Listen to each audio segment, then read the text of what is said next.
Hello dear students, welcome to GK tutorial. My dear student, as per Bangalore City syllabus, stock and commodity market, unit number 1, that is evaluation of stock exchange. ಈ ಒಂದು ಯೂನಿಟ್ನ first ವಿಡಿಯೋದಲ್ಲಿ we are discussing the concept with respect to the history of stock market, corporatization of stock market, dematerialization of stock market, stock exchanges, dematerialization of stock and concept of demat account, until the evaluation of market from ring based trading to screen based trading. ಇಷ್ಟು ಕಾನ್ಸೆಪ್ಟ್ನ ಈ ಒಂದು ಯೂನಿಟಲ್ಲಿ cover ಮಾಡ್ತಾ ಹೋಗ್ತೀನಿ. Right? Yes my dear student, what you mean by stock exchange, stock market? Stock exchange ಅಂದರೆ ಏನು? That is in a place of buying and selling of shares and bonds and debentures, right? Buying and selling of shares, bonds and debentures. The evaluation of the stock exchange, it's begin with the ancient trading and formal exchange, a debt and loan bonds, right? ಯಾವಾಗ start ಆಯಿತು ಅಂದಾಗ ನಾವು analysis ಮಾಡಬೇಕು ಅಂತ ಬಂದಾಗ, before understanding this meaning of stock market, first evaluation of stock ಮಾರ್ಕೆಟ್ನ ಒಂದ್ಸತಿ ನೋಡ್ಕೊಂಬಿಡಿ. Right? Evaluation of stock exchange ಅಂತ ಮೈ ಡಿಯರ್ ಸ್ಟೂಡೆಂಟ್ಸ್ ಬಂದಾಗ ಇಲ್ಲಿ ನಾವು ಡಿಸ್ಕಸ್ ಮಾಡಬೇಕಾಗಿರೋದು ಏನು ಅಂತಂದರೆ, right, first one evaluation of stock exchange ಅಂತ ನಾವು ಏನು ಕರಿತೀವಲ್ಲ, ಇದನ್ನು the first trading in the started during the British period. ಯಾವಾಗ? ಇದು ಬ್ರಿಟಿಷ್ ಪೀರಿಯಡಲ್ಲಿ, ಅಂದರೆ before independence, in the year of 1947, ನಮ್ಮ ಇಂಡಿಯಾ ಒಂದು ಇಂಡಿಪೆಂಡೆಂಟ್ ನೇಷನ್ ಆಗೋದ್ರಿಂದ ಮುಂಚಿತವಾಗಿ ಈ ಒಂದು ಸ್ಟಾಕ್ ಮಾರ್ಕೆಟ್ ಅನ್ನೋ ಕಾನ್ಸೆಪ್ಟ್ ಇಂಟ್ರೊಡ್ಯೂಸ್ ಆಗಿತ್ತು ಬ್ರಿಟಿಷ್ ಪೀರಿಯಡಲ್ಲಿ. ಯಾವಾಗ ಸ್ಟಾರ್ಟ್ ಆಯಿತು? In the 1830s, the share of banks and cotton mills were traded. Shares of banks and cotton mills, they are started in the trading in the year of 1850s. In the year of 1850s, broker gather under one banyan tree in Mumbai. Elli it started from Mumbai and gathered in the one banyan tree. ಒಂದು ಆಲದ ಮರದ ಕೆಳಗಡೆ ಮುಂಬೈಯಲ್ಲಿ gathered ಆಗಿ they are started informal trade. They are started the informal trade. Informal trade na start ಮಾಡ್ತಾ ಹೋದ್ರು. Right? Then afterwards, in 1875, in the year of 1875, the Bombay Stock Exchange, BSC, Bombay Stock Exchange, BSC started. Bombay Stock Exchange ಯಾವಾಗ started? 1875. My dear student, it's formally established in the name of the Native Share and Stock Broker Association. ಇವತ್ತಿನ ನಾವು BSC ಅಂತ ಕನ್ನೋದು ಏನಿದೆಯಲ್ಲ, ಆ BSC ಅಂತ ಕನ್ನೋದು ಮೊದಲು ಏನಂತ ಹೆಸರಿತ್ತು? Right is the native shares and stock broker association ಅನ್ನೋ ನೇಮಲ್ಲಿ 1875ನಲ್ಲಿ ಸ್ಟಾರ್ಟ್ ಆಯಿತು. ರೈಟ್? ಆಫ್ಟರ್ ಇಂಡಿಪೆಂಡೆನ್ಸ್, ಸ್ವತಂತ್ರ ನಂತರ, after independence, Indian stock market expanded rapidly due to the industrialization and economic development. Economic development ಆಗ್ತಾ ಇದ್ದಂಗೆ, ಎಕನಾಮಿಕ್ ಪ್ಲಾನಿಂಗ್ ಆಗ್ತಾ ಇದ್ದಂಗೆ, ಇಂಡಸ್ಟ್ರಿಯಲೈಸೇಷನ್ ಆದಮೇಲೆ ಆಫ್ಟರ್ ಇಂಡಿಪೆಂಡೆನ್ಸ್, ಸ್ವತಂತ್ರದ ನಂತರ ದಿನಗಳಲ್ಲಿ ಇಂಡಿಯನ್ ಸ್ಟಾಕ್ ಮಾರ್ಕೆಟ್ ಎಕ್ಸ್ಪ್ಯಾಂಡ್ ಆಯಿತು, ವಿಸ್ತರಿಸ್ತಾ ಹೋಗ್ತು. The major reforms were introduced in the year of 1990s due to the economic liberalization. 1991ನೇ ಇಸ್ವಿನಲ್ಲಿ, in the year of 1991, new economic ಪಾಲಿಸಿನ ತರ್ತಾರೆ. ನ್ಯೂ ಎಕನಾಮಿಕ್ ಪಾಲಿಸಿ ಅಂತ ಬಂದಾಗ ಅಲ್ಲಿ LPG ಕಾನ್ಸೆಪ್ಟ್ನ, ಯಾವುದು? ಲಿಬರಲೈಸೇಷನು, ಪ್ರೈವೇಟೈಸೇಷನು ಮತ್ತು ಗ್ಲೋಬಲೈಸೇಷನ್ ಅನ್ನೋ ಕಾನ್ಸೆಪ್ಟ್ನ, LPG ಕಾನ್ಸೆಪ್ಟ್ನ new economic policy in the year of 1991 introduce ಮಾಡ್ತಾರೆ. ಅದಾದಮೇಲೆ there is an a major reforms in the Indian stock market as well as the Indian economic system. The SEBI, after that the security exchange board of India, SEBI, Security Exchange of India, established in the year of 1992 to regulate the authority and protect the investors and regulate the market. The entire stock market na regulate ಮಾಡೋ ಪರ್ಪಸ್ಗೋಸ್ಕರನೇ 1992ನೇ ಇಸ್ವಿನಲ್ಲಿ ಸೆಬಿನ start ಮಾಡ್ತಾರೆ. Right? Then afterwards, first that is one, what is the meaning of share market or stock market? The stock market is an organized institutional mechanism. The stock market is an organized institutional mechanism. Organized institutional mechanism ಇದನ್ನ ಈ organised institutional mechanism ಅಂತಕ್ಕನ್ನ ನಾವು ಕರೀಬೇಕು ಅಂತ ಬಂದಾಗ, apart from that it enable the buying and selling of shares, bonds and debenture. buying and selling of securities such as equity shares, preference shares, debentures, bonds, and derivatives. It act a bridge between stock exchange or stock market act as a bridge between a savers and investors. Investors ಮತ್ತು savers ನಡುವೆ ಮಧ್ಯವರ್ತಿಯಾಗಿ ಕಾರ್ಯನಿರ್ವಹಿಸೋ ಕೆಲಸವನ್ನ ಈ ಒಂದು organisation ಮಾಡ್ತಾ ಹೋಗುತ್ತೆ. Then afterward is facilitating the capital formation in the economy. Capital formation ಬಂಡವಾಳವನ್ನ ಕ್ರೋಢೀಕರಿಸುವಂತ ಕೆಲಸವನ್ನ ಮಾಡ್ತಾ ಹೋಗುತ್ತೆ ಈ ಒಂದು stock market.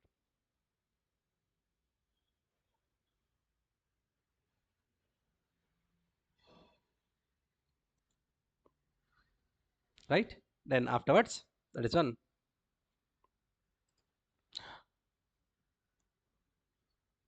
What is the importance of stock market? My dear students, importance of stock market. Explain the importance of stock market ಅಂತ ನಿಮ್ಮ exam ಅಲ್ಲಿ ಬರುತ್ತೆ. ಈ ಎಕ್ಸಾಮ್ ಅಲ್ಲಿ ಬಂದಾಗ ನೀವು ಇದನ್ನ ಪಾಯಿಂಟ್ಸ್ ವೈಸ್ ಮಾಡಿ make it your own 2 to 3 lines of your own words with related to the topic. The importance of stock market. Number one, point number one, first one. Importance of stock market ಅಂತ ಬಂದಾಗ first point ನಮ್ಗೆ ಇರ್ತಕ್ಕಂಥದ್ದು that is one mobilisation of savings.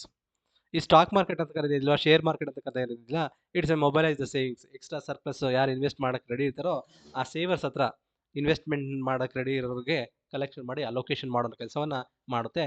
That is one this one stock market or share market, mobilisation of savings. Then afterwards capital formation, ಬಂಡವಾಳ ಕ್ರೋಢೀಕರಣ. Right? ಬಂಡವಾಳ ಕ್ರೋಢೀಕರಣ ಅಂತ ಕರೆದಿಲ್ಲ, ನಿಮಗೆ ತುಂಬ ಲಾಂಗ್ ವಿಡಿಯೋಸ್ ಮಾಡ್ಕೊಡಲ್ಲ ನಾನು. ಶಾರ್ಟಲ್ಲಿ ವಿತಿನ್ ದ ನಮ್ಮ ಸಿಲೆಬಸ್ SCP ಸಿಲೆಬಸ್ ಅಲ್ಲಿ ಏನು ಕವರ್ ಆಗಿದೆಯೋ ಆ ಒಂದು concept with in the view of your examination. ನಿಮ್ಮ ಎಕ್ಸಾಮಿನೇಷನ್ ಕವರ್ ಆಗಬೇಕು. ಕವರ್ ಆದಾಗ ಸಿಂಪಲ್ ಅಲ್ಲಿ ನಿಮಗೆ ಕಾನ್ಸೆಪ್ಟ್ ಅರ್ಥ ಆಗಬೇಕು. ಕ್ಯಾಪಿಟಲ್ ಫಾರ್ಮೇಷನ್ ಬಂಡವಾಳ ಕ್ರೋಢೀಕರಿಸೋ ಕೆಲಸವನ್ನು ಮಾಡ್ತದೆ. Then afterwards liquidity to investors. What you mean by liquidity? Liquidity ಅಂತಕ್ಕಂಥದ್ದೇನು? ಇನ್ವೆಸ್ಟರ್ಸ್ ಅದರೊಳಗೆ special reference the liquidity, special reference the investors. Investors liquidity. Liquidity means any one asset easily converted to cash without any losses within a short period of time. ಯಾವುದೇ ಆಸ್ತಿಗಳನ್ನ ಅಲ್ಪಾವಧಿಯಲ್ಲಿ ನಗದವಾಗಿ ಒಂದು ಪರಿವರ್ತಿಸುವ ಪ್ರಕ್ರಿಯೆಯಿಂದ ಅದನ್ನ ನಾವು liquidity ಅಂತ ಕರಿತೀವಿ. ಕರೆಕ್ಟಾ? ಅದ್ರೊಳಗೆ ಇನ್ವೆಸ್ಟರ್ಸ್ ಕಂಡ್ರೆ ಅವ್ರು ಇನ್ವೆಸ್ಟ್ ಮಾಡಿರೋದು ಇಮಿಡಿಯೇಟ್ ಕ್ಯಾಶ್ ಆಗಿ ಕನ್ವರ್ಟ್ ಮಾಡ್ಕೊಳ್ಳುವಂಥ ಒಂದು ಪ್ಲಾಟ್ಫಾರ್ಮ್ನ ಕೊಡುವಂಥದ್ದು this one stock market. Then afterwards economic growth. Economic growth ಅಂದರೆ ನಮ್ಮ ಶೇರ್ ಮಾರ್ಕೆಟ್ ಏನಿಲ್ಲ, it always helps to the economic growth. Right? ನಮ್ಮ ಭಾರತದಲ್ಲಿರ್ತಕ್ಕಂಥ ಒಂದು ಸ್ಟಾಕ್ ಮಾರ್ಕೆಟ್ಸ್ ಏನಿಲ್ಲ ಇವು ಎಕನಾಮಿಕ್ ಗ್ರೋತ್ಗೂ ಸಹ ಹೆಲ್ಪ್ ಮಾಡ್ತಾ ಹೋಗುತ್ತೆ. Then afterwards price discovery mechanism. ಈ ಪ್ರೈಸ್ ಡಿಸ್ಕವರಿ ಮೆಕ್ಯಾನಿಸಮ್ ಇಲ್ಲ, ಈ ನಮ್ಮ ಒಂದು ಸ್ಟಾಕ್ ಮಾರ್ಕೆಟಲ್ಲಿ ಪ್ರೈಸ್ನ ಯಾವುದೇ ರೀತಿ ಒಂದು ಹಿಡನ್ ಸೀಕ್ರೆಸಿನ ಮೇಂಟೈನ್ ಮಾಡಿದ್ರೆ ಅಪ್ಕಮಿಂಗ್ ಸ್ಲೈಡ್ಸಲ್ಲಿ ಇನ್ನೂ ಎಕ್ಸ್ಪ್ಲೇನ್ ಮಾಡ್ಕೊಡ್ತೀನಿ. ರೈಟ್? ಹಿಡನ್ ಸೀಕ್ರೆಸಿನ ಮೇಂಟೈನ್ ಮಾಡಿದ್ರೆ ಒಂದು ಪ್ರೈಸ್ ಡಿಸ್ಕವರಿ ಮಾಡುವಂಥ ಮೆಕ್ಯಾನಿಸಮ್ನ ಮಾಡುವಂಥ ಕೆಲಸವನ್ನು ಮಾಡುತ್ತೆ. This are all the importance of stock market. Then afterwards that is one corporation of stock exchange. Corporatization of stock exchange. What do you mean by corporatization of stock exchange? The corporatization of it refers to the process by which stock exchange is converted into the company. A stock exchange that is one converted into register, converted into a company and registered under the Companies Act. Give the meaning of stock exchange. Give the meaning of corporatization of stock exchange. Corporatization of refers to corporatization. It refers to the process by which a stock exchange is converted into company registered under the Companies Act. Companies Act ಅಂತ ಬಂದಾಗ previously Companies Act 1956, now amended Companies Act 2013 with the separate legal entity. Separate legal ಎಂಟಿಟಿಯಾಗಿ convert ಮಾಡೋಂಥದ್ದು 2 marks question ಬರುತ್ತೆ, ನೋಡ್ಕೊಳ್ಳಿ. Right? Points wise make it notes. Then afterwards that is one advantages of corporatisation. ಈ ಒಂದು corporatisation ಮಾಡುವಂಥ ಒಂದು advantages ಏನು? Point number one, first one, that is one professional management. Right? Skilled and special professional management. ಯಾವುದಕ್ಕೆ? ನಮಗೆ corporation ಅಂತ ಬಂದಾಗ ಒಂದು ಕಂಪನಿಯಿಂದ ಕನ್ವರ್ಟ್ ಮಾಡಬೇಕು ಅಂತ ಬಂದಾಗ ಇಲ್ಲಿ ನೋಡಿದ್ವಿ, converted into the company registered under the companies act ಅಂತ ಬಂದಾಗ ಕನ್ವರ್ಟ್ ಮಾಡಿದಾಗ 100% is the first advantages in professional management. Then second one, transparency in operations. Right? Transparency in operations ಅಂತ ಬಂದಾಗ there is no hidden secrecy. ಯಾವುದೇ ರೀತಿಯ ಮುಚ್ಚುಮರೆ ಇಲ್ಲದೆ ಇರೋಂಥದ್ದು hidden secrecy. Right? Transparency in the operation. ಯಾವುದೇ ಒಂದು ಸ್ಟಾಕ್ ಎಕ್ಸ್ಚೇಂಜ್ ಅದು ಒಂದು ಕಾರ್ಪೊರೇಟೈಸೇಷನ್ ಅಂತಕ್ಕಂಥದ್ದು ಆಪರೇಟ್ ಮಾಡಬೇಕಾದ್ರೆ there is no hidden secrecy, ಒಂದು ಓಪನ್ನೆಸ್ ಆಗಿ ಆಪರೇಟ್ ಮಾಡೋಂಥದ್ದು. Better infrastructure and technology. Right? Advantages of corporatisation ಅಂತ ಬಂದಾಗ ಇವನು ಪಾಯಿಂಟ್ಸ್ ವೈಸ್ ಮಾಡ್ಕೊಳ್ಳಿ. ರೈಟ್? ಪಾಸ್ ಮಾಡಿ, ವಿಡಿಯೋ ಪಾಸ್ ಮಾಡ್ಕೊಂಡು ನೀವು ಬರ್ಕೊಳ್ತಾ ಹೋಗಿ, ಒಂದು ಕಡೆ ಪಾಯಿಂಟ್ಸ್ ವೈಸ್ ಬರ್ಕೊಂಡು ಈ ಪಾಯಿಂಟ್ಸ್ನ ಬರೆದ್ಬಿಟ್ಟು ಫಸ್ಟಲ್ಲಿ ನಿಮ್ಮ ಓನ್ ವರ್ಡ್ಸಲ್ಲಿ ಒಂದು 2 to 3 lines ಎಕ್ಸ್ಪ್ಲನೇಷನ್ ಮಾಡಿದ್ರೆ it's enough for students. Better infrastructure and technology. Nowadays due to the improvement of information and communication technology, right? Information and communication technology, better ಇನ್ಫ್ರಾಸ್ಟ್ರಕ್ಚರ್ನ ಟೆಕ್ನಾಲಜಿನ ಅಡಾಪ್ಟ್ ಮಾಡಿಕೊಂಡು ಬಿಸ್ನೆಸ್ನ ಮಾಡುವಂಥ ಕೆಲಸವನ್ನು ಮಾಡ್ತಾ ಇದೆ. And to improve the investor confidence. Investor confidence ಅಂತಂದ್ರೆ ಏನು ಇನ್ವೆಸ್ಟರ್ಸ್ ಅಂತ ನಾವೇನು ಕರಿತೀವಲ್ಲ, ಅಥವಾ ಶೇರ್ನ ಪರ್ಚೇಸ್ ಮಾಡಿರೋರು ಅಥವಾ ಏನು ಇನ್ವೆಸ್ಟರ್ಸ್ ಏನಿದ್ರು ಅವರ ಒಂದು ಕಾನ್ಫಿಡೆನ್ಸ್ ಲೆವೆಲ್ನ ಇನ್ಕ್ರೀಸ್ ಮಾಡುವಂಥದ್ದು, ರೈಟ್? ಅವರ ಒಂದು ಆತ್ಮವಿಶ್ವಾಸವನ್ನು ಹೆಚ್ಚಿಸುವಂಥದ್ದು ಇದೆ one of the benefit or advantages of corporatisation. Then afterwards enhance the global competitiveness. Enhance the global confidence ಅಂತಂದ್ರೆ ಕಾಂಪಿಟೇಟಿವ್ನೆಸ್ ಅಂದರೆ ಗ್ಲೋಬಲ್ ಕಾಂಪಿಟೇಟಿವ್ನೆಸ್ ಅಂತಂದರೆ ಇಡೀ ಗ್ಲೋಬಲಿ ಜಾಗತಿಕವಾಗಿ ಒಂದು ಕಾಂಪಿಟೇಟಿವ್ನೆಸ್ನ ಪೈಪೋಟಿಯಾಗಿ ಒಂದು ಬಿಸ್ನೆಸ್ನ ಮಾಡುವಂಥ ಕೆಲಸವನ್ನು ಮಾಡುವಂಥದ್ದು ಅಡ್ವರ್ಟೈಸ್ಮೆಂಟು. ಆ ಒಂದು ಅಡ್ವಾನ್ಸ್ಮೆಂಟು ಈ ಒಂದು ನಮಗೆ ಇರ್ತಕ್ಕಂಥದ್ದು ಲಾಸ್ಟ್ ಪಾಯಿಂಟ್. ದೆನ್ ಆಫ್ಟರ್ವರ್ಡ್ಸ್ ನಮ್ಗೆ ಇರ್ತಕ್ಕಂಥದ್ದು what are the limitations of corporatisation. ಈ ಒಂದು ಕಾರ್ಪೊರೇಟೈಸೇಷನ್ನ ಒಂದು ಲಿಮಿಟೇಷನ್ಸ್ ಅಂದರೆ point number 1, first one risk of commercialisation. Commercialisation ಮಾಡಬೇಕಾದ್ರೆ ರಿಸ್ಕ್ನ ತೊಗೋಬೇಕಾಗುತ್ತೆ. Where getting take the risk there is a returns, ಕರೆಕ್ಟಾ? ಎಲ್ಲಿ ನಮಗೆ ರಿಸ್ಕ್ ತೊಗೊಂಡ್ರೆ ಅಲ್ಲೇ ನಮಗೆ ರಿಟರ್ನ್ಸು ಸಹ ಸಿಗುವಂಥದ್ದು. ಇಲ್ಲಿ ನಮಗೆ ಲಿಮಿಟೇಷನ್ಸ್ ಆಫ್ ಕಾರ್ಪೊರೇಷನ್ ಅಂದಾಗ ರಿಸ್ಕ್ ಆಫ್ ಕಮರ್ಷಿಯಲೈಸೇಷನ್ ಮಾಡುವಂಥ ರಿಸ್ಕ್ ಇದೆ. And profit over the investor protection. ನಾವೇನಾರ ರಿಜಿಸ್ಟರ್ಡ್ ಟ್ರೇಡ್ ಬ್ರೋಕರ್ಸ್ ಹತ್ರ, ನೋಂದಾಯಿಸಲ್ಪಟ್ಟಂತಹ ಟ್ರೇಡ್ ಬ್ರೋಕರ್ಸ್ ಹತ್ರ ಬಿಸ್ನೆಸ್ ಮಾಡ್ತಾ ಇದೀವಿ ಅಂದರೆ ಅವರು ಬರ್ತಕ್ಕಂಥ ಪ್ರಾಫಿಟ್ನ ದಟ್ ಇಸ್ ಇನ್ವೆಸ್ಟರ್ಗೆ ಕೊಡಬಹುದು. ಸಮ್ ಪರ್ಸೆಂಟೇಜ್ ಆಫ್ ಪ್ರಾಫಿಟ್ ಅವ್ರು ಮಾಡ್ತಿದ್ದಾರೆ. Profit over the investor protection, these are the limitation of corporatisation. Then afterwards next ನಮ್ಗೆ ಇರ್ತಕ್ಕಂಥದ್ದು ಕಾರ್ಪೊರೇಷನ್ ಆಫ್ ಸ್ಟಾಕ್ ಎಕ್ಸ್ಚೇಂಜ್. ನಾವು ಆಗಲೇ ಒಂದ್ಸತಿ ಎಕ್ಸ್ಪ್ಲೇನ್ ಮಾಡಿದ್ವಿ, ಬಟ್ ಇನ್ನೂ ಎಲಾಬ್ರೇಟೆಡ್ ಮೀನಿಂಗ್ ಬೇಕು ಅಂದರೆ the corporation of stock exchange refers to the process of converting the stock exchange into the company. ಅದರೊಳಗೂ ರಿಜಿಸ್ಟರ್ಡ್ ಅನ್ನೋದು ಕಂಪನೀಸ್ ಆ್ಯಕ್ಟ್ 1956 ಆರ್ 2013. ಏನು ಒಂದು ಸ್ಟಾಕ್ ಎಕ್ಸ್ಚೇಂಜ್ ಇದೆಯೋ ಅದನ್ನು ಒಂದು ರಿಜಿಸ್ಟರ್ಡ್ ಕಂಪನಿಯಾಗಿ ಕನ್ವರ್ಟ್ ಮಾಡೋ ಪ್ರೋಸೆಸ್ ಏನಿಲ್ಲ ಅದನ್ನು ಕಾರ್ಪೊರೇಟೈಸೇಷನ್ ಆಫ್ ಸ್ಟಾಕ್ ಎಕ್ಸ್ಚೇಂಜ್ ಅಂತ ಕರಿತೀವಿ. And with the separate legal identity under this system, ownership, management and trading rights are separated to ensure the professional and transparent functioning of the any stock exchange. Professional and transparent functioning of the any stock exchange. Then afterwards now discuss ಮಾಡಬೇಕಾದ್ದು what is the need of corporatization, right? What is the need of corporation ಅಂದರೆ point number 1, first one broker controlled structured. Broker ಇವತ್ತೇನಿಲ್ಲ share market ಎಲ್ಲ ಅದರೊಳಗೆ registered trade markers ಏನಿಲ್ಲ, ಆ registered trade brokers control ಮಾಡುವಂಥ process ಅಂತ ಇರ್ಬೋದು. Lack of professional management ಇಲ್ಲದೆ ಇದ್ದಾಗ ಏನು ಮಾಡಬೇಕಾಗುತ್ತೆ, that time we need the corporatisation, right? Corporatisation means what? The stock exchange converted into the limited ಕಂಪನಿಯಾಗಿ ಕನ್ವರ್ಟ್ ಮಾಡೋದು ಪ್ರೋಸೆಸ್ ಏನಿಲ್ಲ ಅದನ್ನು ಕಾರ್ಪೊರೇಟೈಸೇಷನ್ ಅಂತ ಕರಿತೀವಿ. ಯಾಕಂದರೆ ಈ ಸ್ಟಾಕ್ ಎಕ್ಸ್ಚೇಂಜ್ ಅಂತ ಬಂದಾಗ ಪ್ರೊಫಿಷಿಯನ್ಸಿ ಇರದೇ ಇರತಕ್ಕಂಥದ್ದು ಅಥವಾ ಪ್ರೊಫೆಷನಲಿಸಮ್ನ ಮೇಂಟೈನ್ ಮಾಡದೇ ಇರತಕ್ಕಂಥದ್ದು, ಆ ಒಂದು ಪರ್ಪಸ್ಗೆ ಈ ಒಂದು corporatisation need. Then afterward that is conflicts of the interest. ಯಾರ ಕಾನ್ಫ್ಲಿಕ್ಟ್ಸ್ ಅಮಾಂಗ್ ದ ಇನ್ವೆಸ್ಟರ್ಸ್ ನಡುವೆ ಕಾನ್ಫ್ಲಿಕ್ಟ್ಸ್ ಅರೈಸ್ ಆಗದಂಗೆ ಪ್ರಾಪರಾಗಿ ನೋಡ್ಕೋಬೇಕು ಅಂದರೆ that time we need to corporatisation. Need for the accountability, account ಇರಬೇಕು, ಲೆಕ್ಕ ಇರಬೇಕು, accountability and efficiency of the any stock exchange or share market. This is the need of the corporatisation. Next one that is one demutualisation of stock exchange. What do you mean by dematerialization? Dematerialization, it refers to the process of separating the ownership, management and trading rights from the stock exchange. Dematerialization of stock exchange ಅಂತ ಬಂದಾಗ meaning ಕೇಳಿದ್ರೆ give the meaning of dematerialization of stock exchange. Dematerialization, it refers to the process of separating the ownership, management and trading rights in the stock exchange. Under this system, the broker there is no longer control the exchange. Long control exchange ಅಂತಂದರೆ ಈಗ ಬ್ರೋಕರ್ನಾಗ ಏನಾದ್ರು rights ಕೊಟ್ಟಿದ್ದಾರೆ, they are manipulate their ಬಿಸ್ನೆಸ್ನ ಹೆಂಗೆ ಬೇಕಂಗೆ ನಡ್ಸ್ಕೊಂಡು ಹೋಗ್ತಾ ಇದ್ರು. So there is no longer control to exchange and its function as a professionally managed corporate entity. This objective is eliminate the conflicts of interest and improve the transparency and governance. Transparency ಅಂದರೆ there is no hidden secrecy, ಮುಚ್ಚುಮರೆ ಯಾವುದು ಇಲ್ಲದೆ ಇರೋದು, ಗೌಪ್ಯತೆಯನ್ನು ಕಾಪಾಡ್ಕೊಳ್ಳದಿರೋದು, right? ಸೀಕ್ರೆಟ್ನ maintain ಮಾಡಿದಾಗ ಏನಾಗುತ್ತೆ, functioning ಆಗ್ಬೇಕಾದ್ರೆ ಒಂದು ಸ್ಟಾಕ್ ಎಕ್ಸ್ಚೇಂಜು ಅಲ್ಲಿ ಸ್ಟಾಕ್ ಡಿಸ್ಪ್ಲೇ ಆಗ್ತಾ ಇರೋದು ಒಂದು ರೇಟು, ಅಲ್ಲಿರ್ತಕ್ಕಂಥದ್ದು ಆ್ಯಕ್ಚುಯಲ್ ಪ್ರೈಸೇ ಒಂದಿರುತ್ತೆ. ಸೊ ಅದನ್ನು ಯಾವುದೇ ರೀತಿ ಹಿಡನ್ ಸೀಕ್ರೆಸಿ ಇಲ್ಲದೆ ಟ್ರಾನ್ಸ್ಪರೆನ್ಸಿ ಮತ್ತು ಗವರ್ನೆನ್ಸಿನ ಒಂದು ಪ್ರಾಪರ್ ಅಡ್ಮಿನಿಸ್ಟ್ರೇಷನ್ನ ಮಾಡಬೇಕಾಗುತ್ತೆ. This is the demutualisation of stock exchange. Next one the concept of demat account. The concept of demat account ನಿಮಗೆ first P U C second P U ಸಿನಲ್ಲಿ ಡಿಮೆಟೀರಿಯಲೈಸೇಷನ್ ಅಂತ ಒಂದು concept ಬರುತ್ತೆ, right? What do you mean by demat account? Demat full form ಏನು? Demat full form, that is one dematerialization. Dematerialize. What do you mean by dematerialization? The dematerialization, it refers to the accounts in a account is an account that hold the financial securities such as equity shares, bonds, debentures, government security, ETF, and mutual funds in electronic form.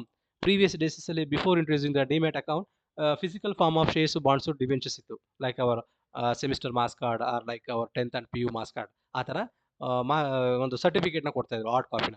But ಇವಾಗ ಏನಾಗಿದೆ, when you are introduce in the demat account, that is one electronic form ಅಲ್ಲಿ the physical form of shares, bonds and debentures converted to electronic form and electronically it store in the demat account, right. It's function like a bank account, bank account ಥರ ಕಾರ್ಯನಿರ್ವಹಿಸಿದೆ.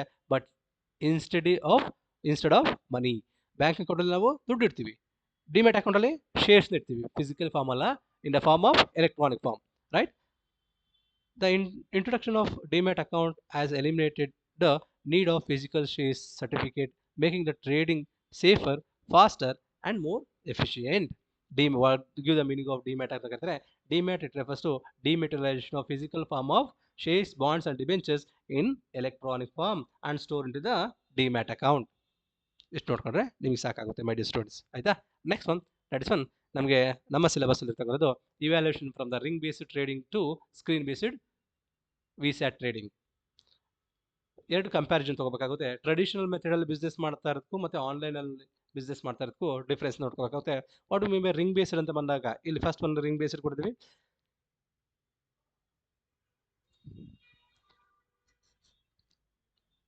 Dear students, ring based trading ಅಂತ ಬಂದಾಗ ಇಲ್ಲಿ ನಮಗೆ ring based trading ಅಂದರೆ, ring based trading was the traditional system used in the stock exchange.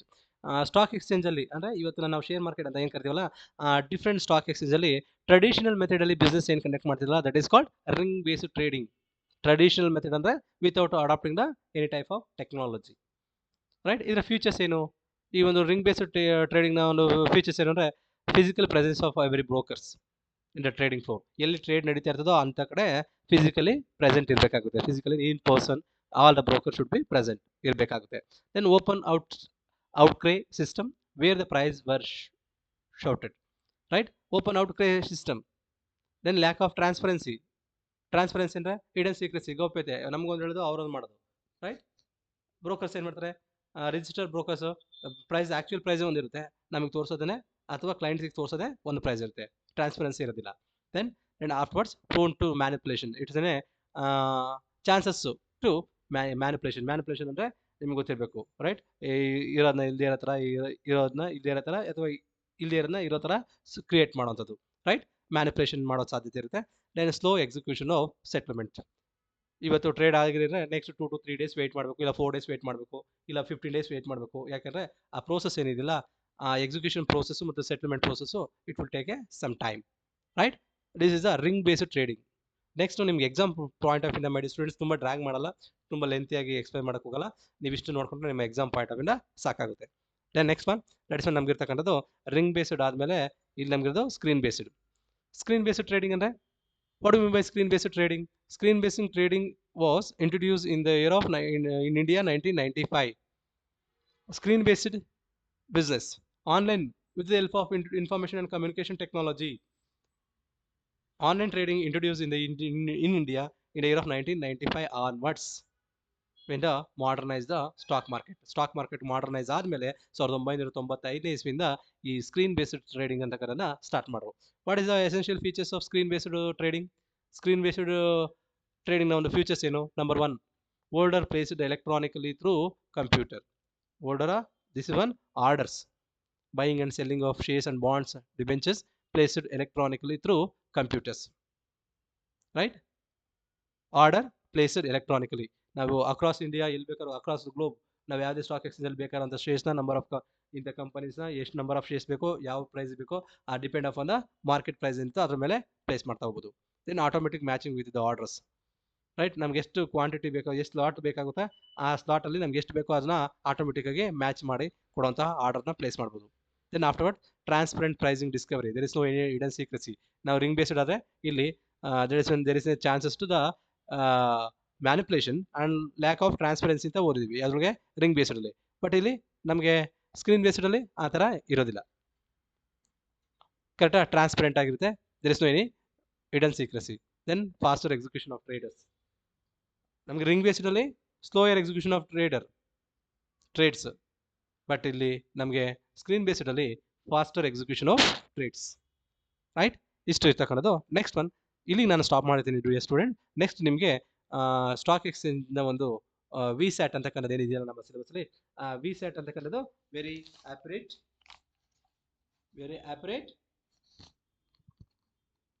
Very small operate trade ಏನಿದೆಯಲ್ಲ ಅಲ್ಲಿಂದ continue ಮಾಡ್ತೀನಿ. ಇಲ್ಲಿಗೆ ಈ ವಿಡಿಯೋನ ಸ್ಟಾಪ್ ಮಾಡ್ತೀನಿ. ಇದೇ ಕಂಟಿನ್ಯೂಷನ್ ನಮಗೆ ಇನ್ನು ಸ್ವಲ್ಪ ಕಂಟೆಂಟ್ ಇದೆ. NSE ಮತ್ತು BSE, ನ್ಯಾಷನಲ್ ಸ್ಟಾಕ್ ಎಕ್ಸ್ಚೇಂಜು ಮತ್ತು ಬಾಂಬೆ ಸ್ಟಾಕ್ ಎಕ್ಸ್ಚೇಂಜು ಮತ್ತು ನಿಫ್ಟಿ 50 ಸೆನ್ಸೆಕ್ಸ್ ಇವೆರಡನ್ನೂ ಸಹ ನೆಕ್ಸ್ಟ್ ವಿಡಿಯೋದಲ್ಲಿ ಕಂಟಿನ್ಯೂ ಮಾಡ್ಕೊಡ್ತೀನಿ. ಈಗ ಇಲ್ಲಿಗೆ ಸ್ಟಾಪ್ ಮಾಡ್ತೀನಿ. Thank you for watching my dear students.